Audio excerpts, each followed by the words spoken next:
जिंदगी एक शानदार सफर है, कोई मिलता है तो कोई जुदा होता है। इस सफर का मजा वही लेता है जो अपनी मंजिल पर फिदा होता है। प्यारे बच्चों, इसी के साथ आज हम लोग मैट्रिक्स का सेकेंड वीडियो लेक्चर प्रारंभ करेंगे। इससे पहले वाला वीडियो में हम लोग इंट्रोडक्शन ऑफ मैट्रिक्स को समझ चुके हैं।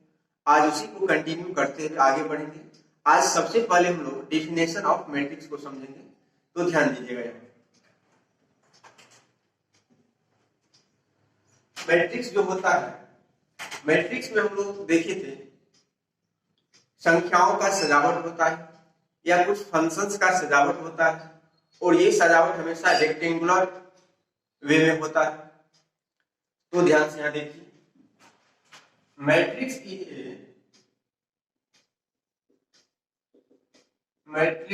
Is a rectangular arrangement.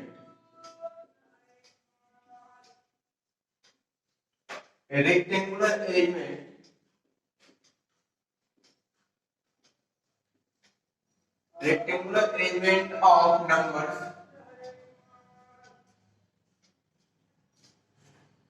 Matrix क्या है? संख्याओं का आयताकार आकृति होता है, जिसमें संख्या हमारा रियल भी हो सकता है और कॉम्प्लेक्स भी हो सकता है। ठीक है, और फंक्शंस भी हो सकता है, और फंक्शंस ध्यान दीजिएगा। Matrix is a rectangular arrangement of numbers. Matrix क्या है? संख्याओं का आयताकार अरेंजमेंट, आकृति होता है, या फंक्शंस का आयताकार आकृति होता है। तो फंक्शंस में जैसे हम लोग जानते हैं sin x, cos x, log x, ये सब भी हमारा एलिमेंट के रूप में मैट्रिक्स के घर में आता है। और ये अरेंजमेंट हमेशा रो और कॉलम में किया जाता है, इन रोज एंड कॉलम्स। ठीक है, तो प्यारे बच्चों, मैट्रिक्स का अगर आपसे कोई डिफिनेशन पूछता है तो आप क्या बोलिएगा? मैट्रिक्स जो है वो क्या है? एक रेक्टेंगुलर अरेंजमेंट होता है, या तो संख्याओं का, या फंक्शंस का, या सिंबल्स का, और ये अरेंजमेंट हमेशा रो और कॉलम में किया जाता है।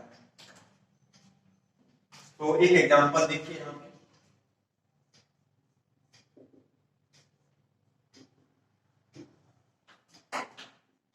जिसमें एलिमेंट है 1 3 9 2 4 5 7 9।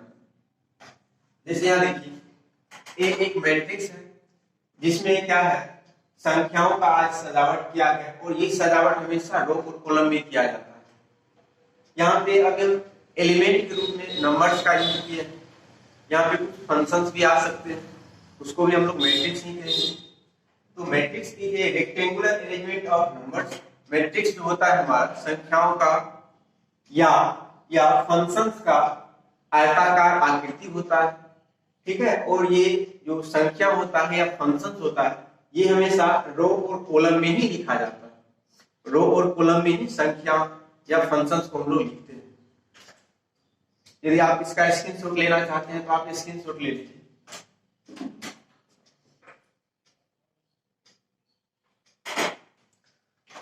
तो नेक्स्ट हम लोग अब समझेंगे general form of A matrix. Matrix के घर में मैट्रिक्स का जनरल फॉर्म क्या होता है, उसके बारे में हम लोग अध्ययन करेंगे। तो प्यारे बच्चों, हम लोग दैनिक जीवन में बहुत सारा घर मकान बनाते हुए देखते हैं। तो आप लोग एक चीज देखे होइएगा कि मकान का जो निर्माण होता है वो ईंट से होता है, और ईंट का जो निर्माण होता होगा, ईंट को बनाने के लिए उसके लिए एक साँचा तैयार किया गया होगा पहले। तो एक ही साँचा से बहुत सारा ईंट का निर्माण किया जाता है। ठीक उसी प्रकार से मैट्रिक्स के घर में मैट्रिक्स का भी एक जनरल फॉर्म होता है, जिस फॉर्म के द्वारा किसी भी साइज का मैट्रिक्स बना सकते हैं।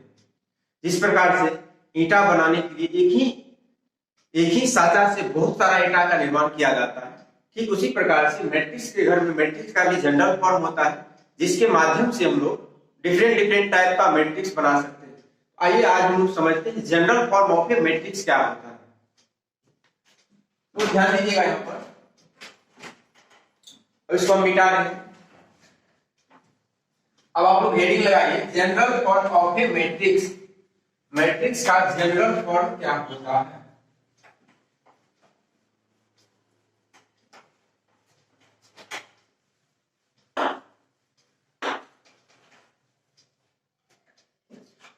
तो क्या है बच्चों, हेडिंग आप लोग लगा लीजिए, general form of A matrix.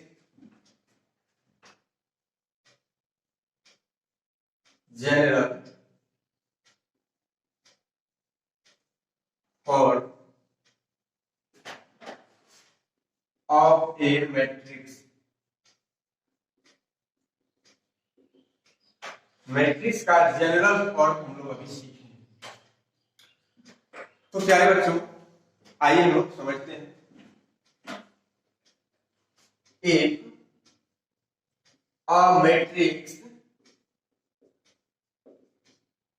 A has m rows and n columns। ध्यान दीजिएगा यहाँ पे, यदि मैट्रिक्स, एक मैट्रिक्स ए है मेरे पास, जिसमें नंबर ऑफ रोज कितना है बाबू, यहाँ पे देखिए, number of rose m, number of columns कितना है n। ठीक है, ये हमारा मैट्रिक्स होता है। आपको फर्स्ट वीडियो में समझाया है, किसी भी मैट्रिक्स को इंग्लिश अल्फाबेट के कैपिटल लेटर द्वारा डिनोट किया जाता है। आज हम लोग यहाँ पे देखिए कैपिटल लेटर ए से यूज किए हैं मैट्रिक्स के लिए। If a matrix A has m rows and n columns, then it is written as,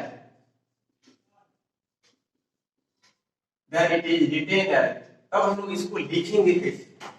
ठीक है, अब जनरल फॉर्म में देखिएगा, इसका दो अभी जनरल रूप आपको बताएंगे, एक बड़ा सा रूप बताएंगे, एक छोटा सा रूप बताएंगे। जनरल फॉर्म में दो फॉर्मेट होता है, एक बड़ा सा रूप होता है, एक शॉर्ट फॉर्म होता है। अभी हम लोग दोनों फॉर्म को सीखेंगे। तो ए को जनरल फॉर्म में देखिए हम लोग कैसे लिखेंगे।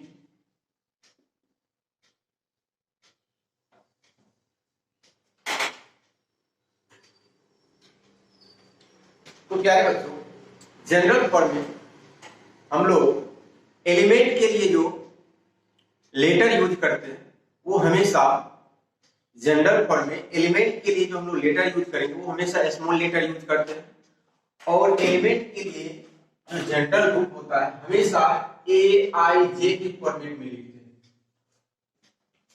अभी जनरल फॉर्म में एलिमेंट के लिए हम लोग AIJ का यूज करेंगे, जहां पर I कोई भी पार्टिकुलर रो को इंडिकेट करेगा, J किसी भी पार्टिकुलर कॉलम को इंडिकेट करेगा। अभी हम यहाँ पे AIJ लिखेंगे। अगर आपका इच्छा है आप BIJ से डिनोट करें एलिमेंट को, आप उससे भी कर सकते हैं। किसी का इच्छा है CIJ से करें तो उससे भी आप कर सकते हैं। तो जनरल फॉर्म में एलिमेंट के लिए जो जनरल रूप होता है, जनरल फॉर्म में एलिमेंट के लिए जनरल रूप, आप स्मॉल लेटर में किसी भी लेटर का आप यूज कर सकते हैं। तो उसका जो जनरल रूप होता है हमेशा AIJ के फॉर्मेट में होता है, जहां पर I जो होता है, I हमेशा रो को इंडिकेट करता है, J कॉलम को इंडिकेट करता है। ठीक है, आइए हम लोग लिखते हैं। अब जैसे यहाँ पे एक चीज हमको पता है, ये A मैट्रिक्स में total number of rose m है, टोटल नंबर ऑफ कॉलम्स कितना है n।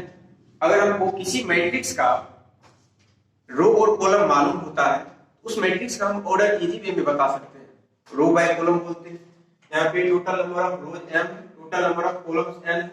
तो ए मैट्रिक्स का यदि हम आपसे पूछे ऑर्डर जरा बताइए, ए मैट्रिक्स का साइज जरा बताइए, आप क्या बोलिएगा? इसका जो साइज है ये m/n साइज का मैट्रिक्स। ठीक है, इसमें यानी ए मैट्रिक्स में टोटल नंबर ऑफ रो कितना है m है, ए मैट्रिक्स में टोटल नंबर ऑफ कॉलम्स कितना है वो n। तो ध्यान दीजिएगा बच्चों, तो जैसे ये ए मैट्रिक्स है, इसमें हमारा पहला रो भी रहा होगा, दूसरा रो भी होगा, तीसरा रो भी होगा, डॉट डॉट डॉट, एवं प्रकार से इसमें m नंबर ऑफ रो है तो mth रो भी होगा, लास्ट रो इस मैट्रिक्स का mth रो है। ठीक इसी प्रकार से अगर हम आपको कॉलम के बारे में बता दें, इसमें पहला कॉलम भी होगा, दूसरा कॉलम भी होगा, तीसरा कॉलम भी होगा, डॉट डॉट डॉट। इसमें टोटल नंबर ऑफ कॉलम कितना है, n है, nth कॉलम भी होगा इसमें, ठीक है। अब कहिएगा इसमें जो एलिमेंट हम लोग भरेंगे, एलिमेंट किस प्रकार से लिखें, तो ध्यान दीजिएगा। आपको बोलेंगे एलिमेंट के लिए जनरल रूप ए आई जे हमेशा लिखा जाता है। जैसे यहाँ देखिए, आई जहां पर रो को बताता है, जे कॉलम की संख्या को बताता है, कोई particular total number of row, total number of column नहीं बताता है।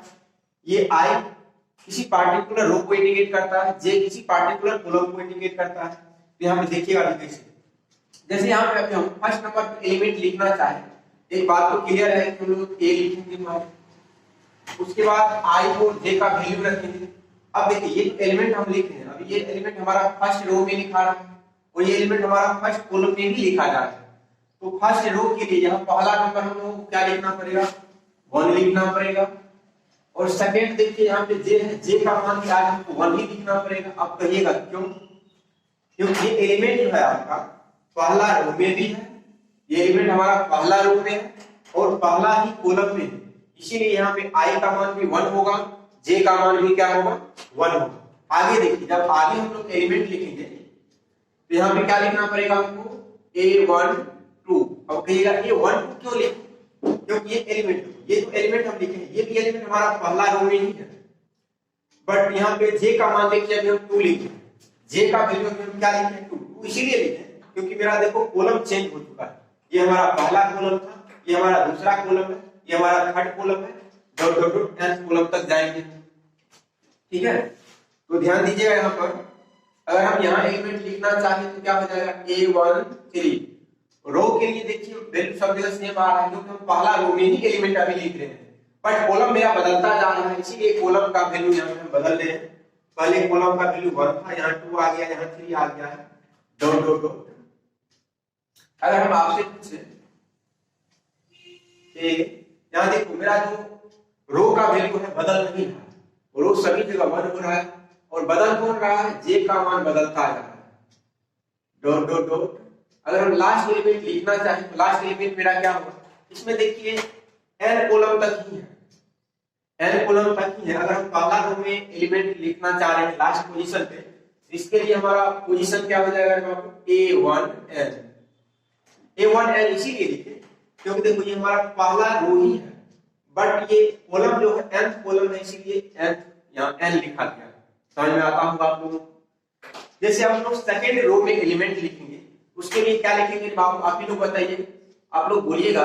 सेकंड रो में अगर एलिमेंट लिखना चाहे इसके लिए होगा A21। अब कहिएगा A21 क्यों हो गया, कैसे हो गया, देखो ये जो एलिमेंट लिखा जा रहा है सेकंड रो में लिखा जा रहा है। अब कहिएगा 1 क्यों डालें, और देखो ये एलिमेंट भी आपका पहला ही कॉलम में, अगर हम कॉलम बोले तो ये पहला कॉलम में एलिमेंट लिखा जा रहा है, बट ये सेकंड रो में लिखा जा रहा है, इसीलिए यहाँ देखिए आई का वैल्यू 2 है, जे का मान क्या है 1 है। अगर हम इससे थोड़ा सा आगे बढ़ जाएं तो यहाँ पे क्या होगा A22। अब कहिएगा 2 क्यों, ये सेकंड रो है तो रो का मान तो 2 डालना पड़ेगा, बट आज सेकंड कॉलम में आ चुके हैं इसीलिए जे का मान भी यहाँ 2 हो गया। आगे अगर हम बढ़ेंगे तो क्या हो जाएगा A23। A23 क्यों हो गया, क्योंकि रो तो आपका सेकंड बट कॉलम थर्ड हो चुका है, डॉट डॉट डॉट। अगर आगे बढ़े यहाँ अगर हम एलिमेंट लिखना चाहें, यहाँ देखो सेकंड रो में आई का मान सभी जगह फिक्स है यानी 2 है, आई का मान 2 देते, बट बदल कौन रहा है, जे का वैल्यू बदलते जा रहा है, A2 क्या हो जाएगा, जे हो जाएगा, डॉट डॉट डॉट। अगर लास्ट पोजीशन पे हम एलिमेंट लिखना चाहें तो उसके लिए क्या हो जाएगा, A2n हो जाएगा। किसी को कोई समस्या नहीं होनी चाहिए इस जनरल फॉर्म, अभी जो आपको फॉर्मेट हम बता रहे हैं। अगर हम आपसे पूछे अगर हम तीसरा रो में एलिमेंट लिखना चाहें, अब आप बोलिएगा आपको बताने की सर जरूरत नहीं, अब हम लोग खुद से भी लिख सकते हैं। इसके लिए क्या हो जाएगा बाबू, यहाँ हो जाएगा A31 A32 A33 dot dot dot, यहाँ क्या हो जाएगा बाबू रे A3j डॉट डॉट डॉट, यहाँ क्या हो जाएगा A3n। आपको एक चीज क्लियर वे में पता होनी चाहिए, यहाँ n इसलिए लिखा जा रहा है क्योंकि इसमें नंबर ऑफ कॉलम्स n ही है, n कॉलम तक हम लोग गए हैं, इसीलिए यहाँ पे n आ रहा है। मान लो n का मान अगर 5 हो जाता तो A3 5 होता, ठीक है। चलिए जिस प्रकार से हम लोग जिस प्रकार से इस जनरल फॉर्म में कॉलम के लिए डॉट डॉट डॉट देते हैं, ठीक उसी प्रकार डॉट डॉट डॉट देने का मतलब है कि इसमें बहुत सारा कॉलम आप लिख सकते हैं, इतना लिख सकते हैं जिसको आप पूरा जीवन काल में नहीं भर पाइएगा इसको, ठीक है। तो ध्यान दीजिएगा, ठीक उसी प्रकार से इसमें रो भी बहुत सारा होगा, जिस प्रकार से कॉलम बहुत सारा होगा, ठीक उसी प्रकार से इसमें रो भी तो बहुत सारा होगा। तो ध्यान दीजिएगा, अब रो के लिए हम कैसे दे रहे हैं, अगर हम आपसे पूछे पहला कॉलम में किसका वैल्यू कांस्टेंट रह रहा है, पहला कॉलम में जे का मान कांस्टेंट है बट बदल कौन रहा है, आई बदल रहा है। जैसे यहाँ पे लिखे थे ना, रो में क्या हो रहा था, आई का मान कांस्टेंट था, जे बदल रहा था। इस रो में देखिए आई का मान कांस्टेंट है सभी जगह, जे का मान बदल रहा है, इसलिए जे लिखा गया है। थर्ड रो में देखिए क्या हो रहा है, थर्ड रो में भी रो का संख्या 3 देखिए सभी जगह पे जे का मान बदल रहा है। ठीक उसी प्रकार से अगर हम लोग कॉलम की बात करें, कॉलम में अगर हम लोग नीचे उतरेंगे, अगर हम आपसे पूछे जिस प्रकार से यहाँ पे जे वाला कॉलम हुआ उसी प्रकार से आई वाला वो भी तो हो सकता है, यानी कि आई का यहाँ पे आप इसका मान कुछ भी रख सकते हैं, ठीक है। तो यहाँ पे देखिए क्या हो जाएगा, AI1, यहाँ क्या हो जाएगा आपको AI2, यहाँ हो जाएगा AI3, यहाँ क्या हो जाएगा AIJ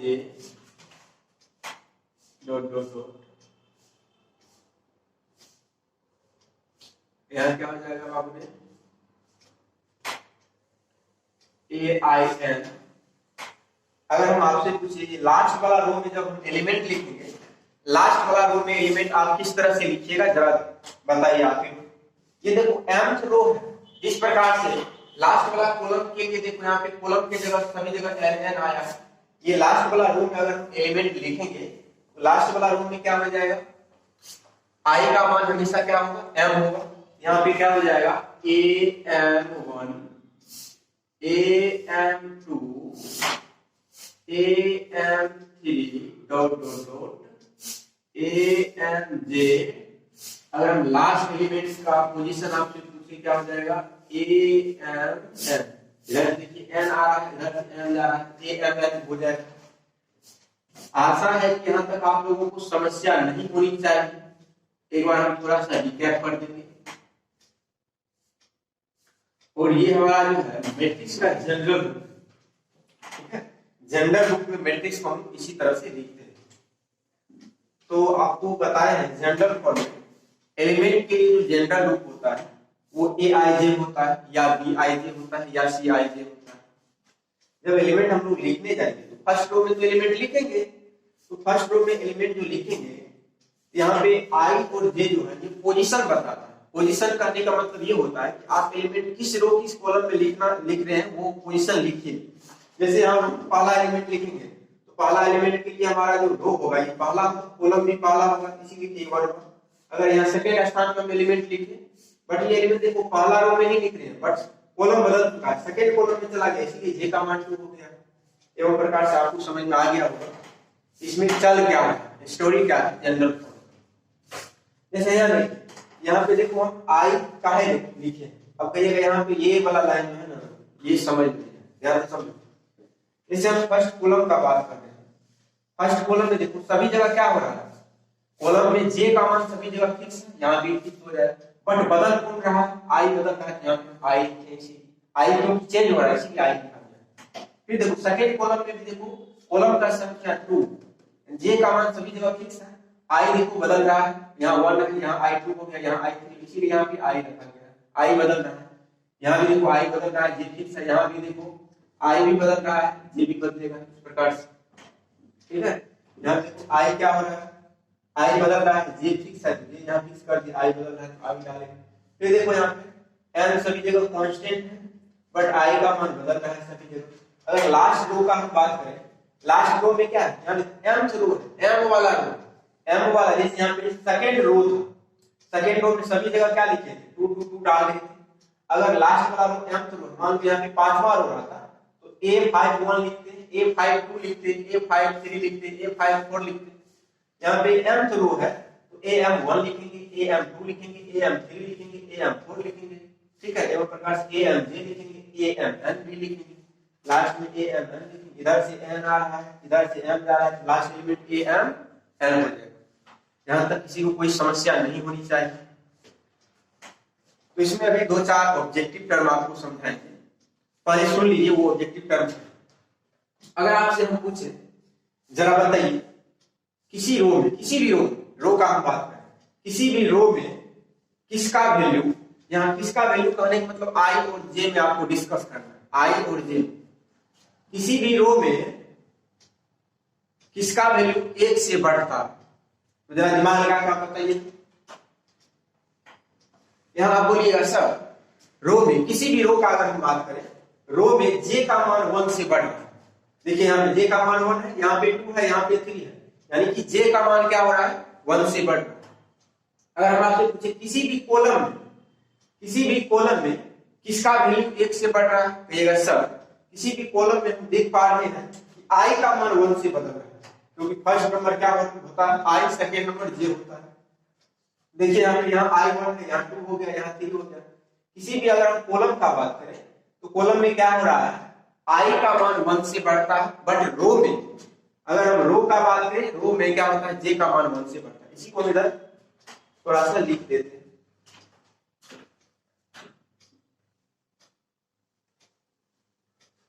पहले इसका आप स्क्रीनशॉट ले लीजिए, ठीक है। आई क्या बताता है, रो को बताता है, जे क्या बताता है, कॉलम। पहले आप इसका स्क्रीनशॉट ले लीजिए, उसके बाद हम आपको 4-5 ऑब्जेक्टिव टर्म समझाएंगे।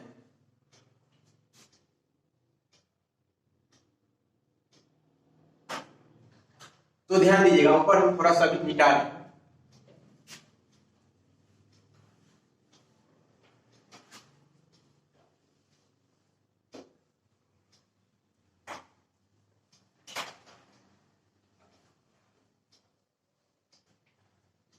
अब यहाँ देखिए पहला ऑब्जेक्टिव देखिए क्या है,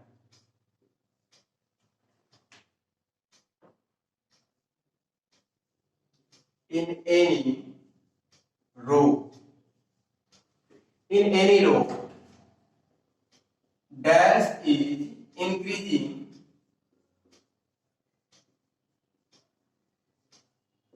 by 1। किसी भी रो में इसका वैल्यू 1 से बढ़ता है। In any rho dash is increasing by 1। इसी डैश में हम लोग क्या भरेंगे, आप देख के बताइए, अभी तो आपको समझाया। आप कहिएगा sir in any row j is increasing by 1, यहाँ देखो जे का मान 1 से बढ़ता जा रहा है, सभी जगह जे का मान। किसी भी रो में अगर आप जाते हैं तो जनरल फॉर्म में क्या होता है, किसी भी रो में जे का मान 1 से बढ़ता है। यहाँ पे क्या हो जाएगा बाबू, यहाँ जे हो जाएगा। अब सेकेंड ऑब्जेक्टिव देखिए, अब सेकेंड ऑब्जेक्टिव देखिए क्या है, in any one column, in any one row लिख दीजिएगा, ज्यादा बेटर है। इन एनी वन रो, ठीक है। In any one column dash is increasing by 1, increasing by 1। आप कहिएगा किसी भी कॉलम में किसका वैल्यू 1 से बढ़ता है, कॉलम में आई का मान 1 से बढ़ता है। यहाँ पे हम क्या लिखेंगे, आई, ठीक है। यहाँ क्या लिखेंगे बाबू, जे। तो ध्यान से याद रखिएगा। अब तीसरा इंपॉर्टेंट बात इसमें देखिएगा, अगर हम आपसे पूछ ले जरा बताइए आप, आई का जो वैल्यू है वो मिनिमम क्या है, जनरल फॉर्म में आपको देख के बताना। आई का वैल्यू मिनिमम क्या है और मैक्सिमम क्या है। आप कहिएगा सर आई का जो वैल्यू मिनिमम है वो यहाँ पे हम देख पा रहे हैं 1 है, और मैक्सिमम यहाँ पर है m। यानी आई का मान कम से कम 1 होगा और ज्यादा से ज्यादा कितना होगा, m होगा। m से ज्यादा आई का मान नहीं हो सकता है, और 1 से छोटा भी आई का मान नहीं हो सकता है। यहाँ पे आपको याद रखना है, आई का जो वैल्यू होता है ग्रेटर देन इक्वल टू 1 होता है, लेस देन इक्वल टू क्या होता है, m होता है। अब चौथा नंबर में अगर हम पूछे आपसे जरा जनरल फॉर्म देख करके आप बताइए, जे का जो वैल्यू है मिनिमम कितना है, मैक्सिमम कितना है, आप कहिएगा सर जे का जो वैल्यू है मिनिमम कितना है 1 है और मैक्सिमम कितना है n। तो यहाँ पे क्या हो जाएगा, जे का value less than equal to 1, ठीक है, जे का जो वैल्यू है ग्रेटर देन इक्वल टू 1 होगा और लेस देन इक्वल टू क्या हो जाएगा n हो जाएगा। अब यहाँ देखिए आप पांचवा ऑब्जेक्ट यहाँ देखिए, अब अगर आपसे कोई पूछता है जरा बताइए आई का वैल्यू, जे का वैल्यू, एम का वैल्यू, एन का वैल्यू ये किससे बिलोंग करेगा, ठीक है। अब कहिए आप क्या पूछ रहे हैं, कुछ समझ में नहीं आ रहा है, हम आपसे ये पूछना चाह रहे हैं ये जो आई और जे सब जगह आप देख पा रहे हैं, पहला नंबर आई दूसरा नंबर जे, पहला नंबर आई दूसरा नंबर जे सभी जगह, और एम क्या होता है बाबू, एन किसी भी मैट्रिक्स में टोटल नंबर ऑफ रो को इंडिकेट करता है, एन क्या बताता है टोटल नंबर ऑफ कॉलम्स को बताता है। हम आपसे ये पूछना चाह रहे हैं आई का मान, जे का मान, एम का मान, एन का मान ये क्या हो सकता है, रियल नंबर हो सकता है या कॉम्प्लेक्स नंबर होगा या नेचुरल नंबर होगा या होल नंबर होगा, क्या होगा ये, इसका जवाब आप लोगों को देना। 2 मिनट सोच लीजिए क्या हो सकता है, ध्यान दीजिएगा। ये आई जे एम एन का वैल्यू हमेशा केवल और केवल नेचुरल नंबर ही होगा, नेचुरल नंबर के अलावा कुछ नहीं हो सकता है। और ये आई जे का मान कभी निगेटिव में नहीं आएगा, ना ही दशमलव में कभी आएगा, ठीक है प्यारे बच्चों ध्यान से समझिएगा क्या बता रहे हैं। एम का मान भी कभी निगेटिव में नहीं आएगा, ना ही दशमलव में आएगा। जैसे किसी मैट्रिक्स में पूछेंगे टोटल कितना रो, आप बोलिएगा 1 रो है, 2 रो है, 3 रो है, कितना कॉलम है, 5 कॉलम है, 7 कॉलम है, 1 कॉलम है, 2 कॉलम है, ऐसा आप जवाब, ऐसा आप नहीं बोलिएगा कि -1 कॉलम है, -2 कॉलम है, -7 कॉलम है, ऐसा आप नहीं बताइएगा। तो ये चारों का चारों है आई जे एम एन, ये हमेशा केवल नेचुरल नंबर ही होगा, इसके अलावा कुछ नहीं होगा। ये सारा किसको बिलोंग करेगा, ये हमेशा नेचुरल नंबर को ही बिलोंग करेगा, ठीक है। और आपको शुरुआत में बताए थे मैट्रिक्स का 2 जनरल फॉर्म होता है, ठीक है। अब कहिएगा दूसरा जनरल फॉर्म जरा बताइए, देखो यह जनरल फॉर्म ये जूम करके लिखे हैं अभी हम, इसी को देखिए शॉर्ट में कैसे लिखे और दे करके लिखिएगा, इसी को ए बराबर, यहां देखिए लिखते हम लोग ए आई जे एम बाय एन, इसी को अगर हम जूम करते हैं तो ये बड़ा सा रूप हो जाता है। जहां पर ए आई जे क्या होता है, एलिमेंट के लिए जनरल रूप होता है, ए आई जे क्या होता है एलिमेंट के लिए ये जनरल रूप होता है, ये एलिमेंट को बताता है, दिखाता है, एलिमेंट को शो करता है मैट्रिक्स के घर। एम क्या है टोटल नंबर ऑफ रो है, एन क्या है टोटल नंबर ऑफ कॉलम्स है। अगर इसी को आप जूम करके लिखिएगा तो ऐसा हो जाता है। तो डिफिनेशन सब में सभी जगह में ये छोटा वाला जनरल फॉर्म का यूज करेंगे, इतना बड़ा रूप नहीं लिखेंगे, ठीक है। और एक चीज लिख लीजिए यहाँ पे छठा नंबर में, कहिएगा ए आई जे क्या है, जरा इसके बारे में बताइए। ये जो है the element of ith row and jth column, ये क्या है बाबू, ये एलिमेंट होता है, आई वाला रो का जे वाला कॉलम का ये क्या होता है हमेशा एलिमेंट होता है। और एलिमेंट के साथ साथ ये एलिमेंट का पोजीशन को भी बताता है, एलिमेंट कहां पर है उस पोजीशन को भी इंडिकेट करता है। अगर आप स्क्रीनशॉट लेना चाहते हैं तो ले लीजिए।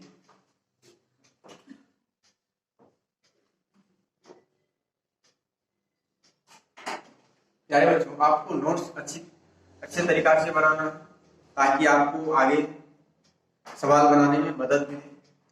इसी के साथ आज हम लोग यह वीडियो यहीं पर रोकेंगे। तो यदि आप लोगों को वीडियो अच्छा लग रहा है, समझ में आ रहा है, तो ज्यादा से ज्यादा इस वीडियो को आप शेयर कीजिए, अपने फ्रेंड को शेयर कीजिए, ठीक है। तब तक के लिए धन्यवाद।